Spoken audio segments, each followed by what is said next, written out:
এই প্রকল্পে উপজেলা সদরের দেওয়ার পর 1 মাস পর্যন্ত দেখবো যে আপনাদের কোনো ছাগল সম্পন্ন করতে পারবে এই আশাবাদ ব্যক্ত করছি।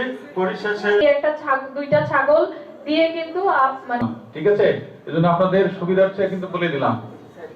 প্রকল্পের সমন্বিত প্রাণী সম্পদ উন্নয়ন প্রকল্পের তিনি তার ব্যস্ততম সময়ের মধ্যেও আজকে রোজার দিনে চরের লোক এবং ইউনিয়নের লোকদেরকে দিব এবং আপনাদের উদ্দেশ্যে তিনি কিছু কথা বলবেন।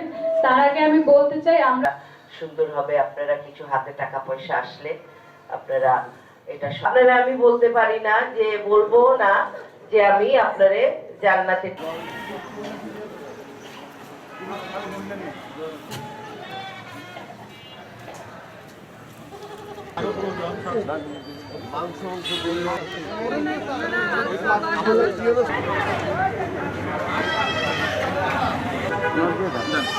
দাঁড়ায় যান,